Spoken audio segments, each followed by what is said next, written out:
Abra sua Bíblia comigo lá em Lucas, capítulo 22. Lucas, capítulo 22.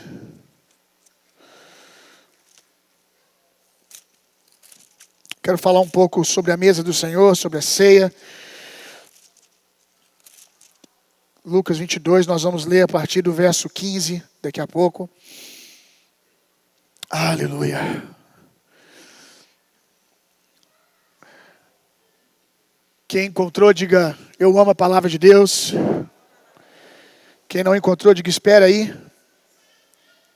O tema da mensagem de hoje é: não se levante da mesa. Diga comigo, não se levante da mesa.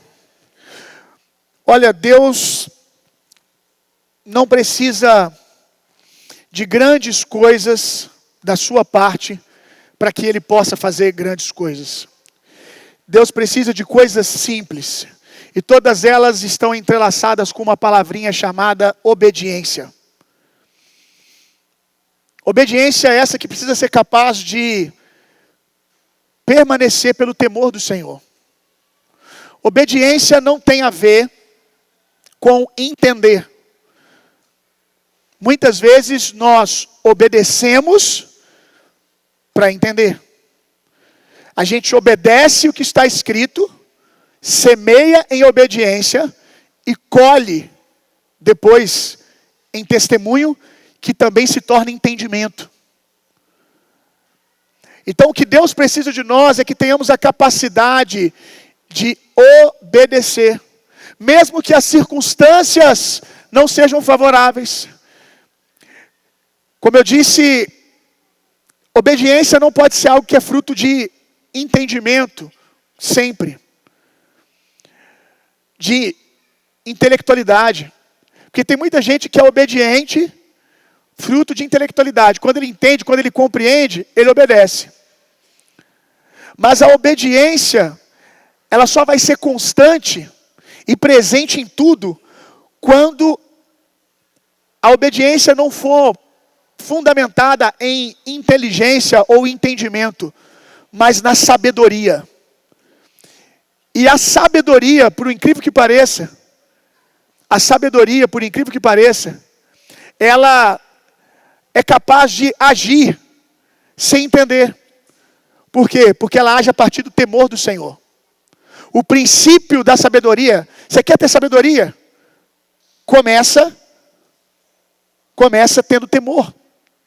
Temor é o quê? Respeito, zelo, honra, obediência.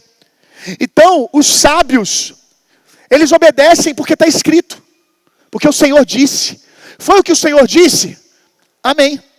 Eu não estou entendendo, eu não estou compreendendo, mas o que o Senhor disse? O sábio, ele é capaz de fazer o que é apenas inteligente, que vive a partir da racionalidade, da intelectualidade, ele não vai responder enquanto o Senhor não der explicações. E por vezes a explicação nunca virá, porque a explicação muitas vezes vem depois que você se lança no temor do Senhor. Em obediência. A obediência é o que vai nos fazer desistir de desistir. Porque por vezes as circunstâncias, a vida, vai nos dar muitos motivos plausíveis para que a gente aborte processos. Para que a gente desista de pessoas, para que a gente desista da igreja. Mas, pelo temor do Senhor, em obediência, eu me mantenho assentado à mesa. Eu me mantenho assentado à mesa e a mesa vai me transformando e com o tempo me dando compreensão das coisas. O que nós não podemos fazer é abandonar a mesa porque não estamos entendendo um processo. É abandonar a comunhão porque uma ofensa chegou no seu coração. Abandonar a comunhão porque você não está compreendendo alguma coisa. Porque se você abandonar a mesa, você nunca vai ter entendimento. Lucas, capítulo 22, verso 15. Vamos lá. Nós vamos repousar em alguns versos. Primeiro,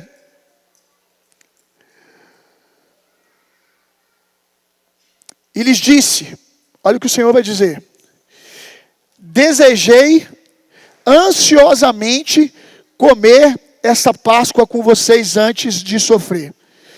Pois eu lhes digo, não comerei delas novamente até que se cumpra o reino de Deus. Recebendo um cálice, ele deu graças e disse: tomem isto e partilhem uns aos outros, pois eu lhes digo que não beberei outra vez do fruto da videira até que venha o reino de Deus. Tomando o pão, deu graças, partiu e deu aos discípulos, dizendo: isto é o meu corpo, dado em favor de vocês, façam isso em memória de mim. Da mesma forma, depois da ceia, tomou o cálice, dizendo: este é o cálice da nova aliança no meu sangue, derramado em favor de vocês. Mas eis que a mão daquele que veio me trair está com a minha sobre a mesa. O filho do homem vai como foi determinado, mas ai daquele que o trair. Eles começaram a perguntar entre si qual deles iria fazer aquilo. Surgiu também uma discussão entre eles acerca de qual deles era considerado maior. Jesus lhes disse: os reis das nações dominam sobre elas, que exercem autoridade sobre elas são chamados benfeitores. Mas vocês não serão assim, ao contrário, o maior entre vocês deverá ser como o mais jovem, aquele que governa, como o que serve. Pois quem é maior, o que está à mesa ou o que serve?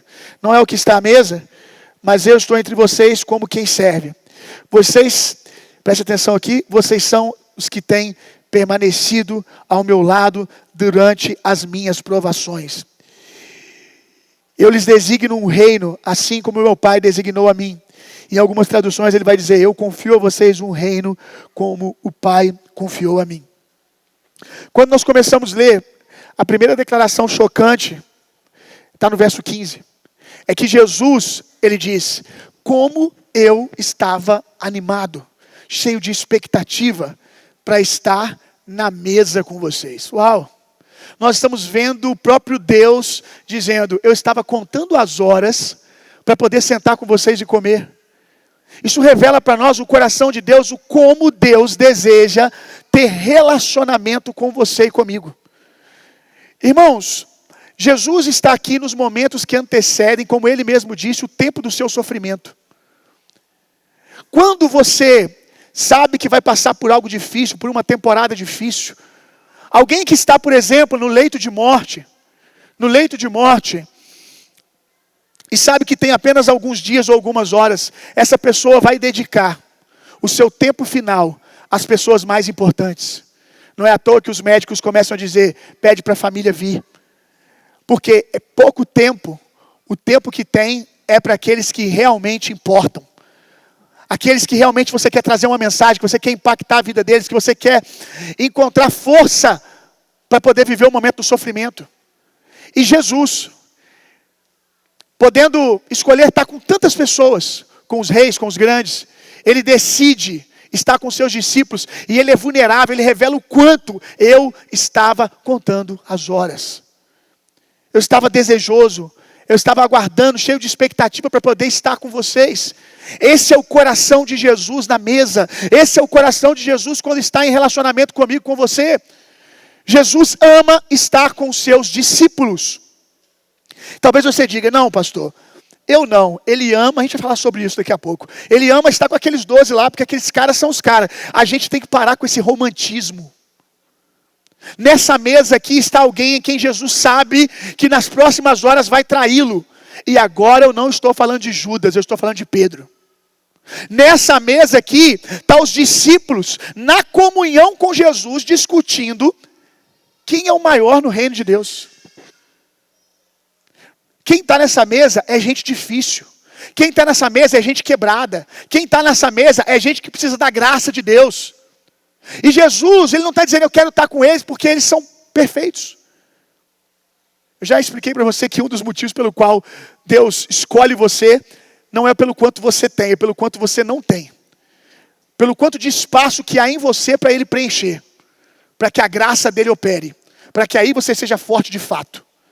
Então Jesus, ele quer estar com gente exatamente como muitos de vocês aqui. Ele quer estar na mesa com essas pessoas. Ele quer estar em comunhão com elas. E Jesus quer estar em comunhão com a sua igreja.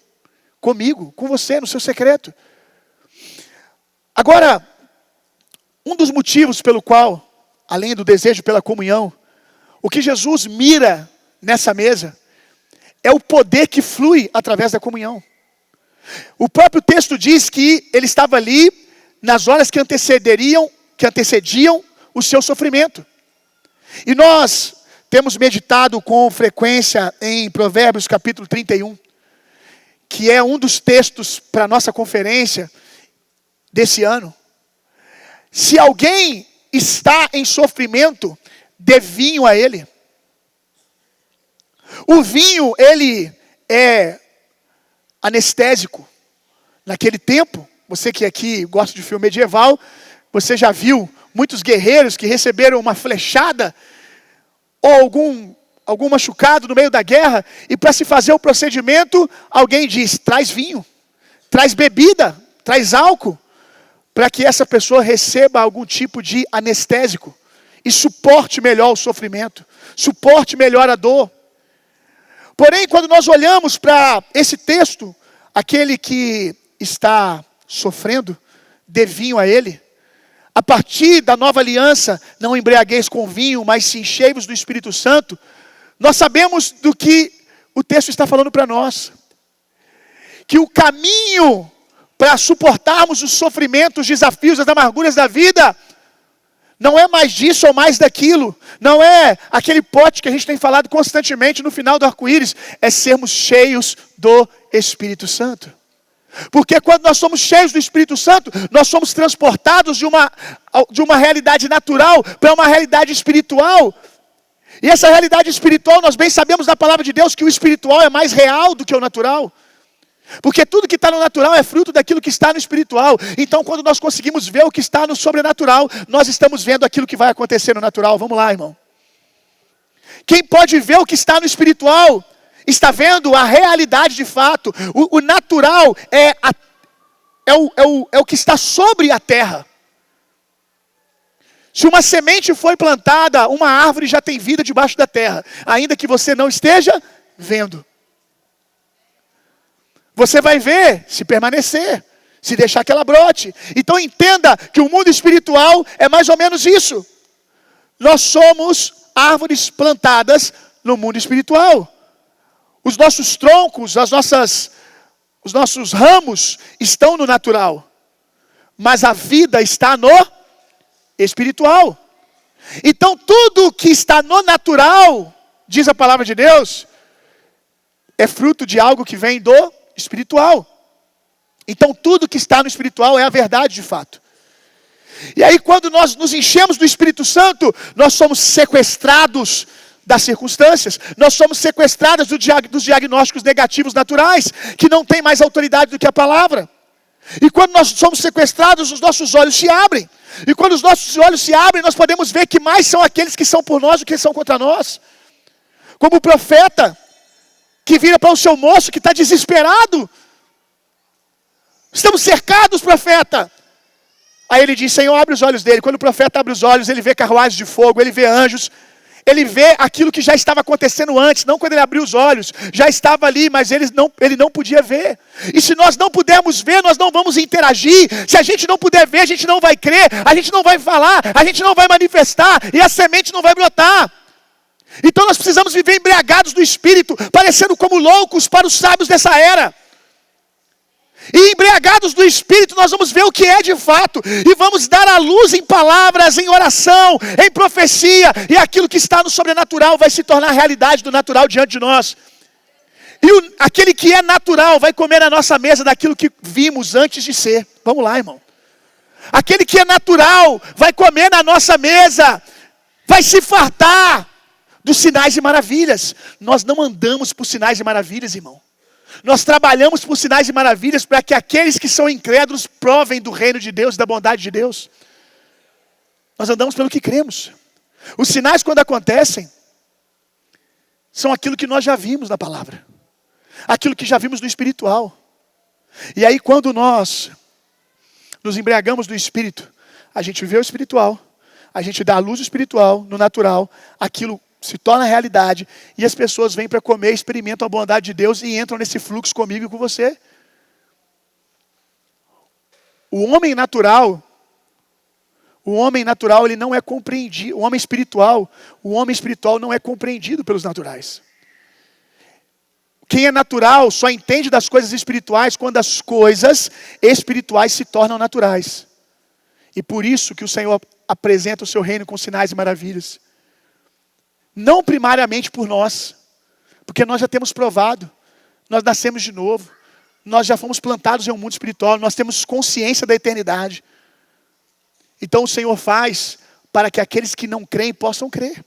Faz também para nos fortalecer a nossa fé, para nos abençoar, mas primariamente para que os incrédulos sejam alcançados. Mas voltando aqui, fecha esse parênteses. O Senhor Jesus, ele está querendo ir para a mesa, porque ele sabe o que flui na comunhão. O que a gente aprendeu? Que está sofrendo, bebe vinho. Agora o apóstolo Paulo, ele vai dizer lá em 1 Coríntios 11, 29.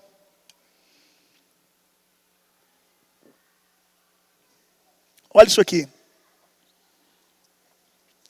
Pois quem bebe e come sem discernir o corpo, come e bebe juízo para si. E é por isso o quê? Por comerem e beberem sem entendimento. E por isso que há entre vocês muitos fracos e doentes, e não poucos que dormem. Olha o que o apóstolo Paulo está dizendo. Tem muita gente no meio de vocês que está fraco espiritualmente, doente fisicamente, por não discernir o corpo. O que é isso? Ir para a comunhão sem uma expectativa espiritual de nutrição. Estar na mesa sem entender a espiritualidade da mesa. São pessoas que não estão vivendo em comunhão com o corpo de Cristo. E não é simplesmente não tomar a ceia naquele mês, porque tem gente que toma e não vive comunhão. O apóstolo Paulo está dizendo, tem muita gente no meio de vocês que está fraco espiritualmente por não discernir o corpo de Cristo, por não entender o que é corpo de Cristo. E por isso não são nutridos. O que é corpo de Cristo? O pão que nós levantamos aqui? O pão que nós levantamos aqui, ele é símbolo do corpo. Existe o corpo de Cristo no madeiro e existe o corpo de Cristo hoje. O corpo de Cristo hoje ele tem nome, se chama igreja. Há muitos no meio de vocês que estão doentes, fracos espiritualmente, por não discernirem que o que nós estamos fazendo aqui é sobre a igreja, é sobre o corpo. É sobre a nutrição espiritual. O apóstolo Paulo está dizendo que tem gente que fica fraco espiritualmente por falta de comunhão com a igreja. De comunhão com os irmãos. Por quê? Salmos 133 vai dizer o quê?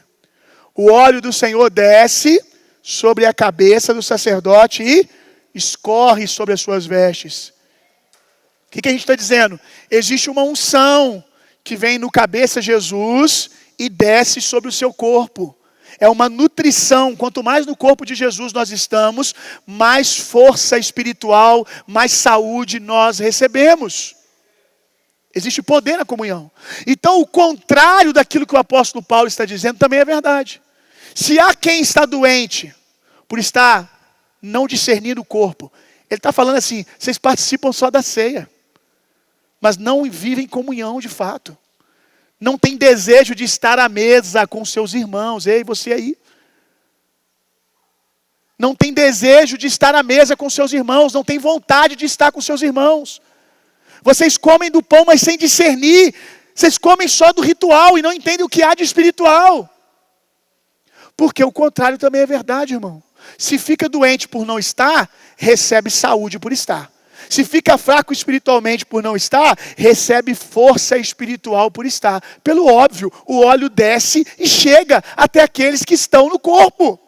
Quanto mais do corpo, mais poder espiritual, mais nutrição espiritual.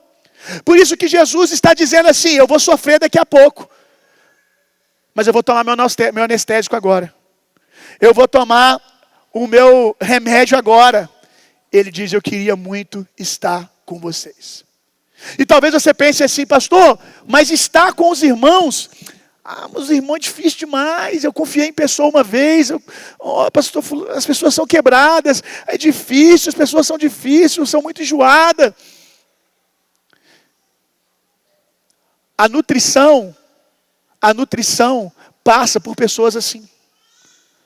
Por acreditar que o seu irmão é digno da graça de Deus, e a graça de Deus e o poder de Deus passa sobre ele, igualzinho passa sobre você, que acha que todo mundo é difícil, só você não é.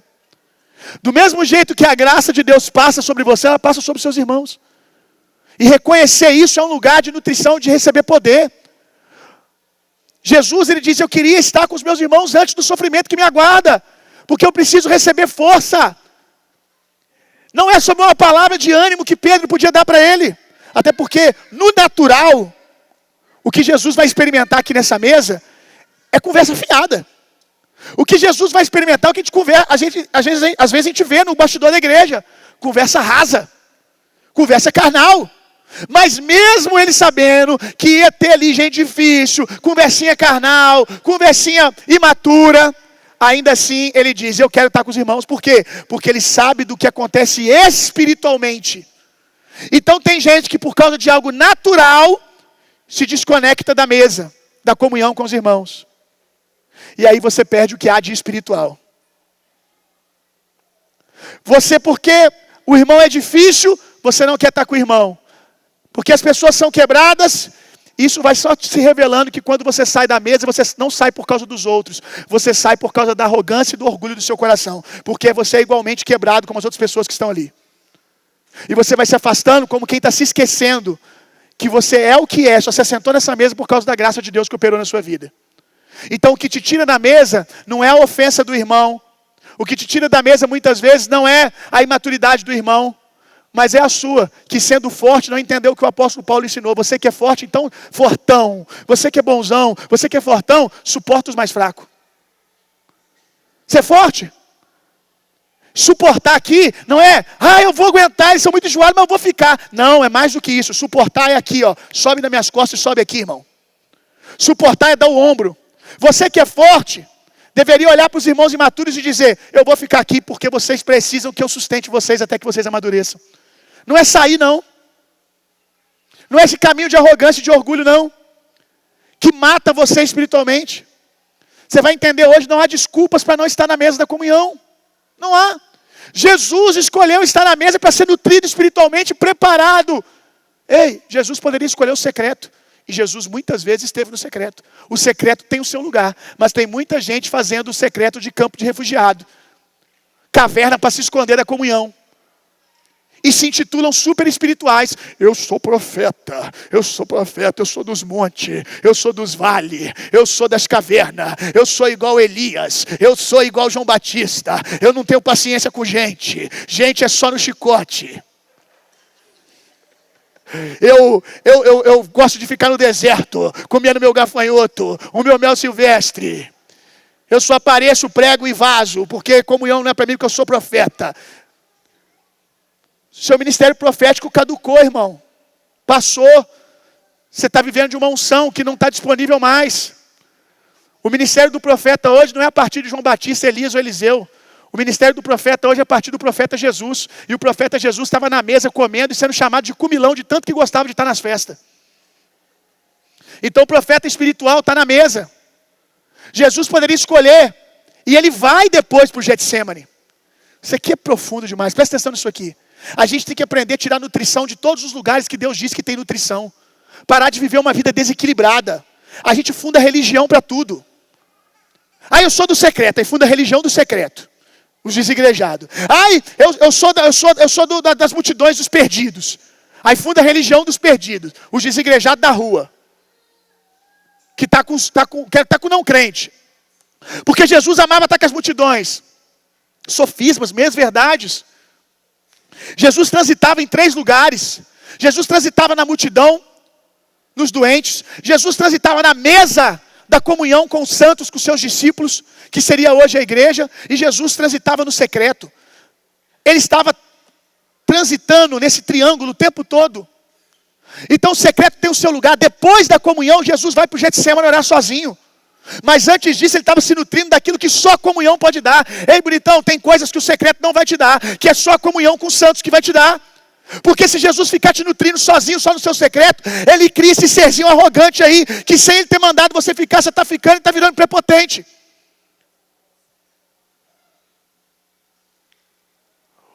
O secreto é um dos lugares que nós somos nutridos. Fecha a porta do seu quarto e o Senhor vai te revelar coisas, vai revelar o profundo do seu coração. Você vai entrar em intimidade com o Senhor, amém. Mas existem coisas que acontecem só na comunhão dos santos. E Jesus, ele escolhe estar nesses dois lugares. Ele não pensa, esse aqui vai substituir aquele. Não, existe nutrição que acontece aqui e existe nutrição que acontece aqui. Então venha para a comunhão para ser fortalecido espiritualmente. Agora olha isso aqui. Jesus queria estar na mesa porque queria estar com os irmãos, para ser abençoado pelos irmãos. Agora a pergunta é, por que nós queremos estar na mesa? Por que nós queremos estar na mesa? Nós queremos estar na mesa porque nos importa estar com Jesus? Nós queremos estar em comunhão, agora eu estou falando de comunhão com Jesus. Nós queremos estar em comunhão com Jesus. Nós queremos estar ouvindo a palavra. Nós queremos estar com Ele, que Ele dividindo o coração dEle, nos apoderando, nos dando ferramentas. Para quê? Para realizar os nossos sonhos e objetivos? Ou porque nós queremos estar com Ele? A gente entra na presença buscando uma palavrinha profética porque nós queremos estar com Ele. Porque Jesus queria estar na mesa porque queria estar conosco. Agora nós queremos estar com Jesus por quê? Porque tem gente que está com Jesus até Jesus está falando aquilo que Ele quer que fale. Até enquanto Jesus está concordando com o projeto, com o plano dele. Porque quando começa a haver interferência, quando não bate mais, quando o que está no coração de Jesus já não é mais o que está no coração dele, não, eu gosto daquele Jesus até o capítulo 2. O Jesus, esse aqui eu não gosto. Eu gosto do Jesus que vai e perdoa pecados, mas o Jesus que vai e diz, vai, não peques mais, eu já não gosto. Então você quer estar em comunhão com Jesus por quê? Porque você ama Jesus ou porque Jesus é um gênio da lâmpada que você esfrega toda vez que você entra em comunhão com Ele, para Ele poder te dar uma palavra profética, para Ele te revelar o futuro, para Ele te dar uma bencinha? Por que você quer estar com Jesus? Porque Ele queria estar conosco por nós. Por que você está querendo estar com Jesus? Muita gente sai da mesa da comunhão porque não queria estar na comunhão por Jesus e pelos irmãos. Queria estar para poder resolver lacunas de orfandade que tinha no coração. Vamos lá. A vida inteira, sempre foi o segundo, a vida inteira, nunca teve espaço. Aí chega na igreja, vê as pessoas sendo promovidas, vê as pessoas crescendo, vê as pessoas tendo título, ainda que para aquelas pessoas que estão vivenciando essas coisas, elas estão com o coração certo, aí o órfão ele olha, eu quero aquilo. Eu quero tapinha nas costas. Eu quero oportunidade. E aí quando a oportunidade não vem, se ofende. Mas porque você veio para a comunhão pelo motivo errado.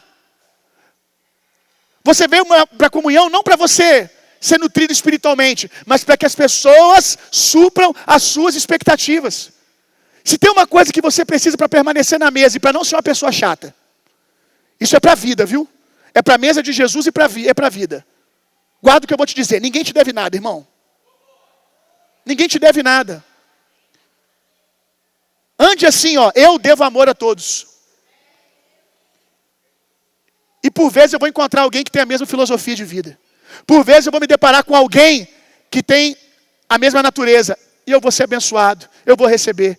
Mas o meu estilo de vida é, ninguém me deve nada. Ninguém me deve tapinha nas costas, ninguém me deve reconhecimento. Agora, quando você anda dessa maneira, tudo te ofende. Se a sua cartilha, os 10 mandamentos da Mariazinha, os 20 tópicos que alguém tem que cumprir para ser seu amigo, você vai ter problema na mesa, irmão. Porque na mesa tem gente difícil igual você. Só que você já se acostumou com você mesmo. Aí você esquece quão difícil você é. Mas na mesa tem gente quebrada. Nós estamos na mesa por obediência ao Senhor. Porque nós confiamos que gente quebrada me abençoa. Que gente quebrada flui. Se está em Jesus, está no corpo, eu posso ser abençoado espiritualmente por esses irmãos. E eu permaneço. É sabedoria, não é inteligência. É obediência. É temor do Senhor. Se Ele diz, não abandone o congregar. Não faça como alguns que têm feito isso. Se ele aponta para mim que há um poder na comunhão com os santos, eu creio e ponto final. Ainda que eu olhe e para o natural eu falo, meu Deus do céu, como é que pode? Como é que pode existir nutrição? Jesus querer estar numa mesa onde os caras estão discutindo quem é o maior e menor no reino de Deus. Sabe por que muitos de nós não permanecemos na comunhão? Porque a gente aprendeu a romantizar os apóstolos e a igreja primitiva. É interessante como a igreja romantiza a igreja primitiva, a igreja do primeiro século e os apóstolos. É porque é mais fácil a gente admirar quem já morreu, né, gente? Do que reconhecer que Deus usa Pedros e Paulos até hoje. A igreja primitiva, porque talvez você pense, mas eles não tinham o Espírito Santo. Melhorou bastante, irmão. Melhorou bastante depois do Espírito Santo. Mas ainda assim teve uns pega para capar, viu? Ainda assim teve momentos difíceis. Momento duro entre Pedro e Paulo, discordando teologicamente, quebrando pau um com o outro. Na frente de todo mundo. A igreja de Corinto. Havia pecados no meio do povo. O que fez? Eu já ensinei isso aqui. O que fez a igreja de Jesus chegar aqui hoje é única e exclusivamente o poder da graça de Deus, irmão. Porque tinha tudo para dar errado. Porque quem senta na mesa é gente quebrada. É Jesus que sustenta a sua igreja. É Jesus que é o fundamento da sua igreja. Os apóstolos eram pessoas como muitos de vocês aqui. Obviamente que amavam ao Senhor e queriam acertar. Eu não estou falando aqui de pecador inveterado, não. Eu não estou falando aqui, talvez você que está vivendo com a mente cauterizada no pecado, gosta de pecar, vive na prática do pecado, e pode ser que você tenha pensado, ufa, está falando de mim. Estou não, seu safado. Não estou falando de você, não. Não estou falando de você. Estou falando aqui de pessoas que amam Jesus. Amam o Senhor, mas erram. Ainda tem... A vida ainda tem fragmentos que precisam ser restaurados. Áreas que precisam amadurecer. Mas é gente que ama Jesus e quer acertar. Não é quem quer permanecer na bagunça, não. Para esses, meu irmão, nós não somos diferentes dos apóstolos. Que foram sendo aperfeiçoados por Cristo Jesus. Pelo Espírito Santo. Na mesa, no secreto, dia após dia. O que fez Pedro ser restaurado? Pedro estava na mesa, eu não vou ler aqui, mas você pode ler em casa e continuar lendo os versos. Você vai ver que nessa mesa, Jesus disse para Pedro, Pedrão, seguinte, tu vai me trair. Vou nada. Que isso? Para com essa conversa, Jesus. Vou nada. Na mesa a gente faz muita promessa, irmão. Na mesa com Jesus, ixi, quantas promessas que você já fez. Pedro está aqui fazendo promessa que não vai cair. E o Senhor disse para ele, se não fosse a minha graça, se não fosse o fato de eu ter intercedido por você, tu ia cair. Ia permanecer caído, melhor dizendo. Pedro está na mesa e ele vai trair Jesus. Agora Pedro é restaurado. Por que Pedro é restaurado? Porque Pedro permaneceu na mesa até o final. Judas traiu Jesus. Mas Judas não encontrou restauração. Por quê? Porque Judas não permaneceu na mesa. Olha isso aqui. Leia comigo agora. João capítulo 13, verso 30.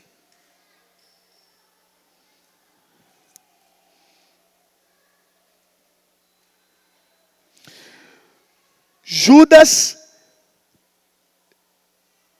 não permaneceu até o final. Deixa eu abrir aqui, João, capítulo, que eu disse, foi o quê? Capítulo 13?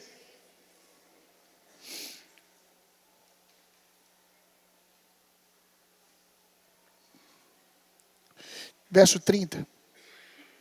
Olha isso aqui. Assim, tendo recebido o pedaço de pão, Judas logo saiu, era noite. Judas saiu antes da mesa do Senhor terminar. Judas saiu para quê? Para executar os seus projetos, executar os seus planos, que não eram mais os planos de Deus. Judas não foi restaurado porque não permaneceu na mesa. O que a gente tem que desistir é de desistir, irmão. A gente tem que confiar que se eu permanecer em Jesus, Ele dará conta. Aquele que começou a boa obra é fiel e justo para terminar. O mesmo Espírito que me salvou, me transportou do império das trevas para o reino do Filho do seu amor, é o Espírito que está trabalhando em mim agora. Até que eu me torne varão perfeito. Até que eu me torne um homem maduro, uma mulher madura. Até que eu me torne uma medida perfeita de Jesus. É óbvio que isso vai acontecer na plenitude, na eternidade. Mas até lá o Senhor vai trabalhando em nós. E o que o Senhor espera de você? Que você pare de desistir. Tudo você desiste da comunhão com Jesus. Tudo você desiste da comunhão com o corpo. E é isso que tem tardado o que Deus tem para fazer na sua vida. Porque você não crê que o permanecer, apenas permanecer, parece pouco, mas se fosse fácil, você faria isso com facilidade. O diabo sabe o quanto é poderoso você permanecer. Por isso ele trabalha tanto para que você se distraia e viva nessa quebra de ciclos na comunhão com Jesus e na comunhão com o seu corpo. Porque ele sabe que tudo que Jesus precisa é só que você não desista. Porque o resto, a graça e o poder dele operando em você faz. Essa palavra vai nos quebrando, ela vai nos moldando. Se a gente ousar permanecer ouvindo, mesmo quando o ouvido dói. Tem hora que o ouvido dói. Tem hora que você tem vontade de levantar e vir dar um soco aqui em mim. Pensando, poxa, alguém contou para o pastor minha vida. Sei de nada, irmão. Sei de nada. Se tem um fofoqueiro aqui, o nome dele é Espírito Santo. Que está contando a sua vida para mim. Mas ele não fala seu nome, não. Fica com raiva. Porque a palavra te confronta. Não. Mas aquele dia você resistiu à palavra de Deus. Aí você veio de novo. Aí Jesus vem e começa a bater no mesmo lugar. E começa a quebrar o seu coração. Vai te moldando. Porque você decidiu fazer algo poderoso, que é permanecer. Às vezes, algum líder fala comigo assim, mas fulano é isso, aquilo, tu aprende. Eu falo, tá vindo? Tá. Então deixa ele continuar vindo. Das duas, uma, meu irmão. Ou ele vai parar de vir, ou Jesus vai quebrar ele e vai mudar. E às vezes, demora. Tem uns vasos que é duro, rapaz. Mas quebra. Jesus molda de novo. E aquele que um dia alguém pensou em tirar do corpo porque era imaturo, porque era isso, porque era aquilo, só porque a gente executou um pouquinho de misericórdia, um pouquinho de graça e deixou o irmão permanecer, a gente começa a colher dessa vida que um dia a gente pensou em botar para fora. Deixou permanecer, foi sendo moldado, foi sendo transformado. E saiba que o dia que você vem para a igreja, essa pessoa, quando ela está sentada, ela também é canal de Deus no mundo espiritual para abençoar você, porque o óleo está jorrando em todo mundo.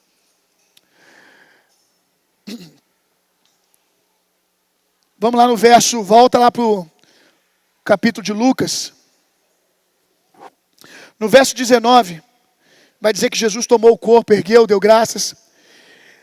E o apóstolo Paulo, quando vai fazer o momento da ceia, e nós, toda ceia, repetimos a declaração do apóstolo Paulo quanto à ceia, que é, na noite em que ele foi traído, tomou o pão e ergueu. Olha isso aqui. Na noite em que ele foi traído, por que o apóstolo Paulo faz questão de quando vai falar do corpo, do pão, ele fala assim, na noite que ele foi traído? O apóstolo Paulo e o Senhor Jesus estão deixando a gente sem desculpa. Ele está dizendo assim, na noite que ele foi traído, ele sabia que ia ser traído, e ainda assim ele tomou o pão e ergueu e disse, esse é o meu corpo que eu parto por vocês. Jesus está dizendo assim, eu vou partir o meu corpo por gente traidora. Não, pastor, Judas, ei, não estou falando de Judas. Os outros apóstolos abandonaram o Senhor também. Pedro abandonou o Senhor, e Jesus está dizendo que eu parto o meu corpo por gente assim. Eu acredito em gente quebrada. Eu parto o meu corpo, eu me dou por gente assim. Então, se Jesus ergueu o pão, que é o seu corpo, disse, eu entrego o meu corpo por gente assim, quem sou eu para ter desculpa para não acreditar no corpo de Jesus na comunhão com os irmãos? Ninguém aqui tem motivo melhor do que o de Jesus. Ninguém aqui tem motivo melhor ou é mais santo do que ele. E ainda assim ele disse, quero estar com vocês. E na noite que ele foi traído, tomou o pão, ergueu e disse, eu me dou por vocês. Então nós vamos continuar nos dando para a gente quebrada. Aleluia. Verso 28 e 29. Lá no capítulo 22. 28 e 29.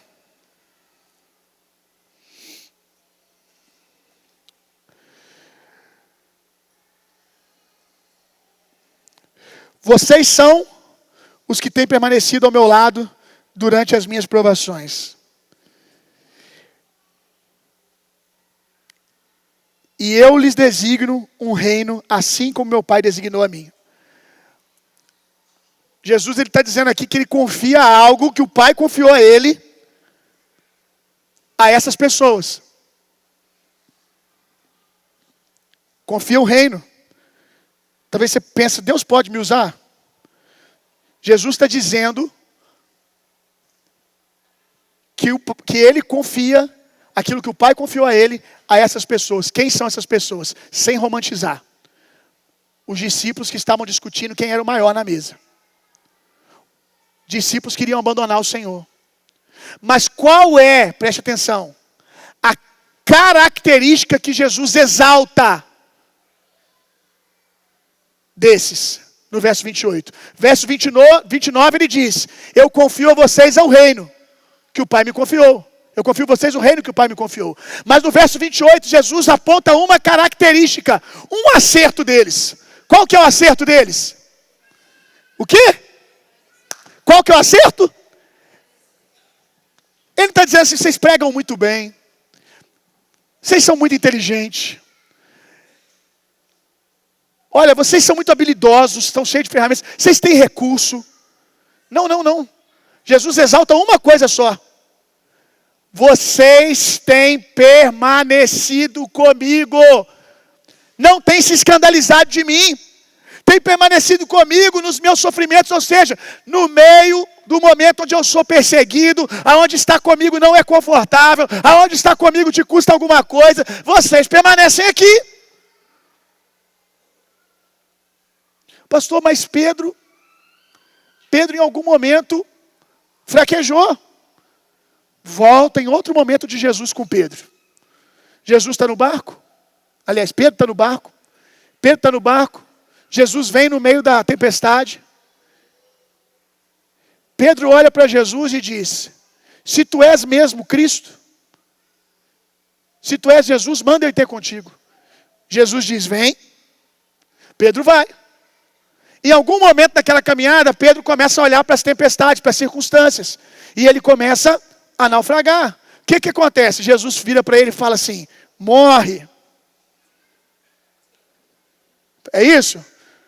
Jesus vai na direção dele e ergue. Exorta. Mas ergue. Não permite que ele naufraga. Isso aqui é um desenho daquilo que vai acontecer com o Pedro depois na sua vida espiritual também. Como acontece na minha vida e na sua.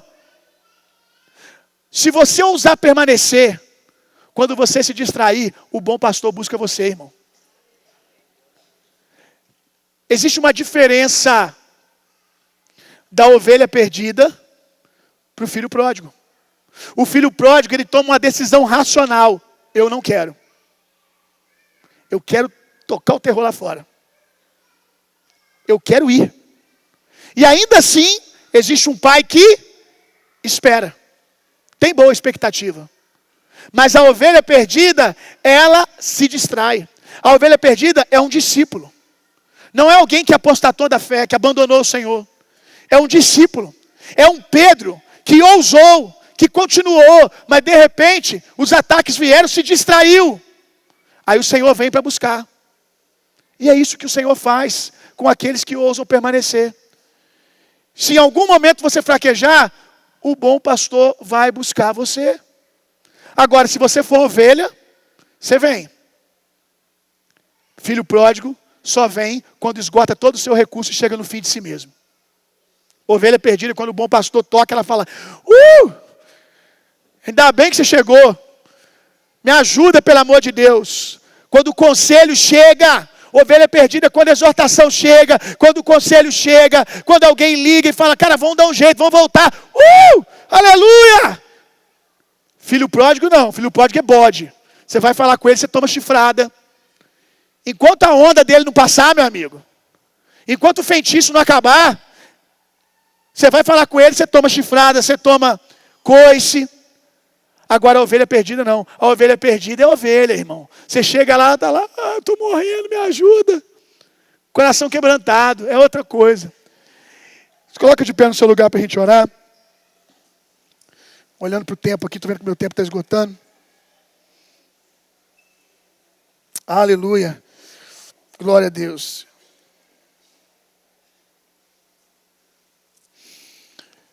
Nós seremos aqueles que permanecem, amém?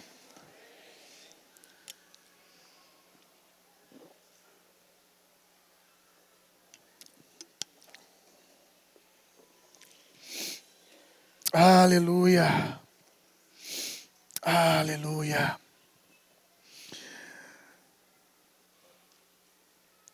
O Espírito Santo tem irmãos aqui no nosso meio agora, nesse momento, que estão precisando ser fortalecidos espiritualmente.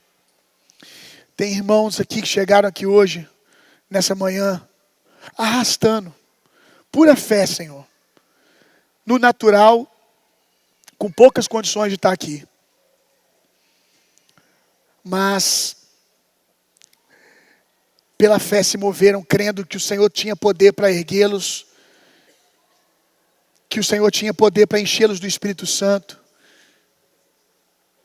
Pela fé, crendo no espiritual, Senhor, eles vieram. Eu oro para que eles sejam fortalecidos agora e cheios do Teu Espírito. Aonde tiver alguém aqui no nosso meio, cansado, fraco espiritualmente, que poder do Espírito que vem do cabeça flua. Senhor, tem gente aqui que está quase levantando da mesa por causa da ofensa, do ressentimento. Ofendido com as pessoas, ofendido com o Senhor. Pedro era um cara, aqui nesse momento nós ainda vemos um cara duro. Mas ele é alguém que permanecia, mesmo depois de tomar uma confrontada de Jesus, ele permanecia. Como ele mesmo disse, cheio do Espírito Santo, para onde eu irei? Não tem para onde ir.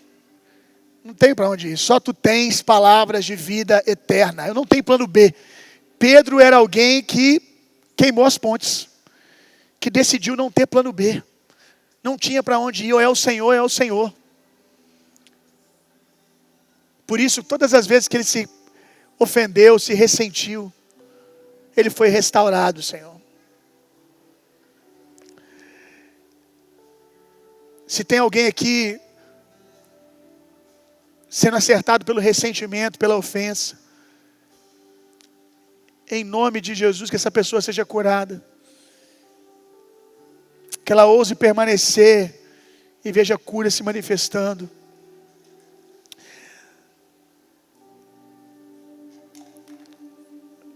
Agora não permanece na mesa, irmão. Não permanece na mesa aqueles que querem usar Jesus. Não permanece. Não permanece na mesa aqueles que estão com Jesus só para que Jesus realize os sonhos e os desejos do seu coração. Não dura muito tempo. Judas estava com Jesus, tinha acesso, mas não tinha aliança. Tem muita gente que tem acesso, mas não tem aliança. Porque a aliança se constrói com renúncia, com pacto, com sangue. E Judas não estava disposto a sangrar os seus objetivos, a sangrar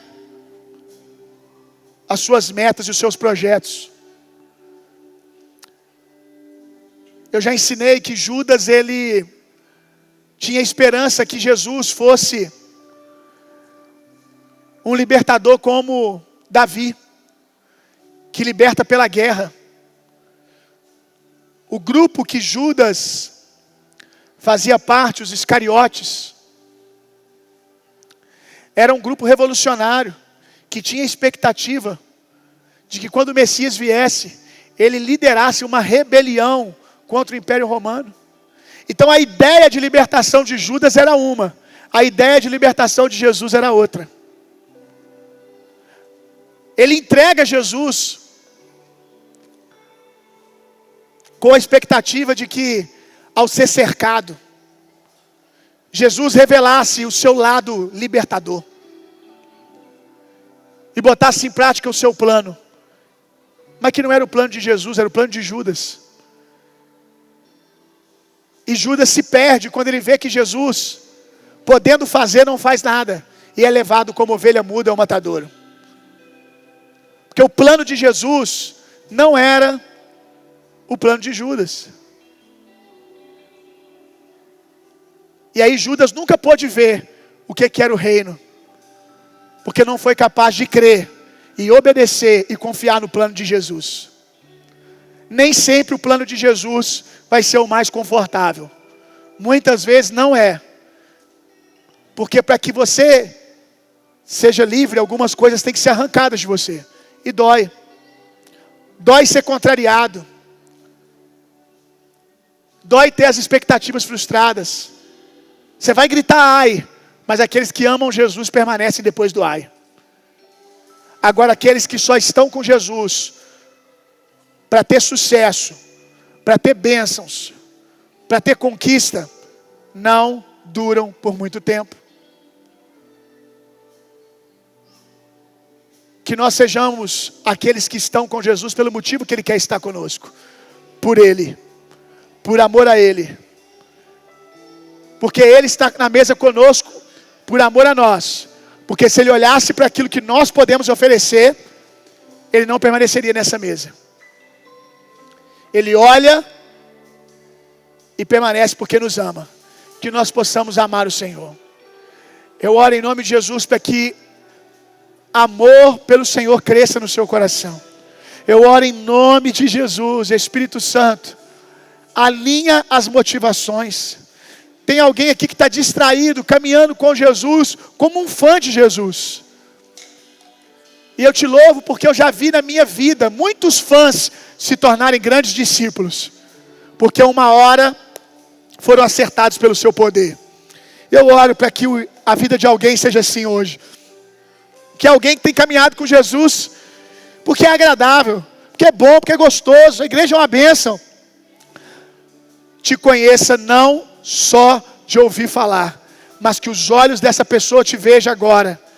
Que os olhos do coração sejam descortinados e ele e ela possa ver quão maravilhoso é o Senhor e se apaixonar pelo Senhor.